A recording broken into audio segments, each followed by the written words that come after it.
आकाशमा उडिरहेका जहाज हेर्दा विकास नकर्मीलाई लाग्थ्यो एक दिन मैले पनि यस्तै जहाज उडाउने छु।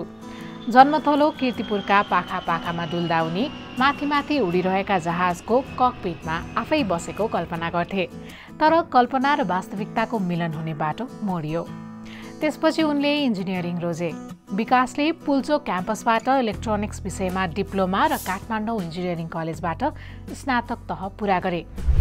यही पढाइले उनलाई फ्लाइङ कार बनाउने गोरेटो कोरिदियो।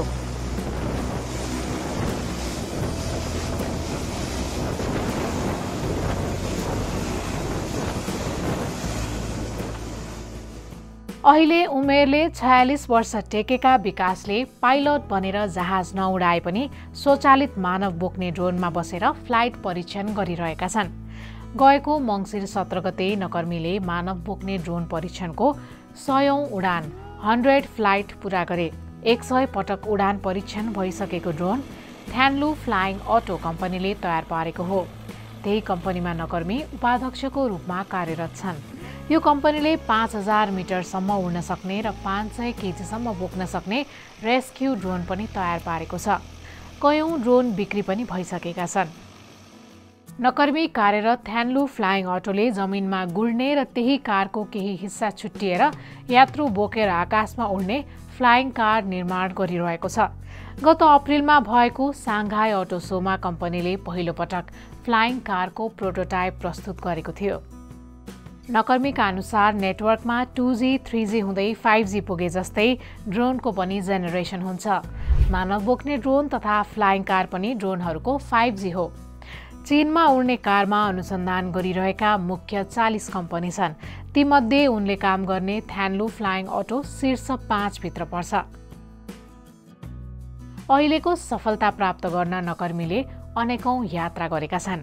उनले चीनको हार्विन इन्जिनियरिङ युनिभर्सिटीबाट वायरलेस कम्युनिकेसन र कग्निटिभ रेडियो जस्ता विषयमा अध्ययन गरे। लगत्तै कोरियाली सरकारको छात्रवृत्ति पाएर अर्थात् Korea advanced institute of science and technology काइस्टमा विद्यावारिधि गर्न गए। त्यहाँ उनले फोटोनिक्स प्रविधिको क्षेत्रमा काम सुरु गरे। अहिले फोटोनिक्स प्रविधिकै प्रयोग गरेर फ्लाइङ कार अटोमेसनको अनुसन्धान गरिरहेका छन्। यस्तै optical communication, digital photonics, AI integrated microwave photonics तथा एसपीआर आधारित बायोसेन्सरमा उनको विशेषज्ञता छ। पीएचडी र काम गरेर 9 वर्ष कोरियामा बिताएपछि नकर्मीलाई सन् 2016 मा चीनको Nanjing university of aeronautics and एस्ट्रोनोटिक्सले सहप्राध्यापकको रूपमा काम गर्न प्रस्ताव गर्यो। सन् 2019 देखि उनी प्राध्यापक पदमा रहेर अध्यापन गराउँदै आएका छन्।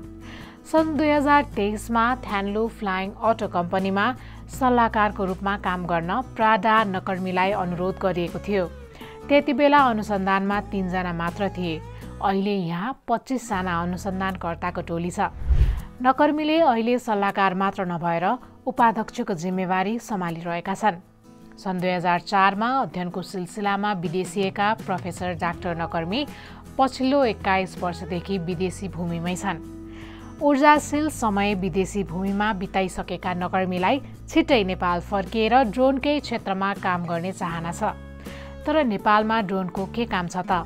टेकपानाको प्रश्नमा नकर्मीले भने, मल छर्ने, बिउ छर्नेदेखि जमिनमा गाडेर नै बिरुवा रोप्न सक्ने गरी कृषिजन्य काम, विकट स्थानमा सामग्री ओसार पोसार र विपदको समयमा उद्धार लगायतका कयौं काम गर्न सकिन्छ।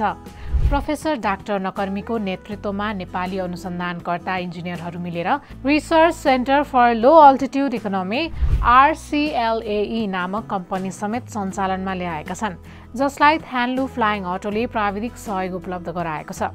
यही सहकार्यबाट सन् 2028 सम्ममा मानव बोक्ने ड्रोनलाई नेपालमा व्यवसायीकरण गर्ने विकास नकर्मीको योजना छ। तर यसको लागि सरकारले ड्रोनबारे स्पष्ट नीति बनाएर सहजीकरण गरिदिनु पर्नेछ।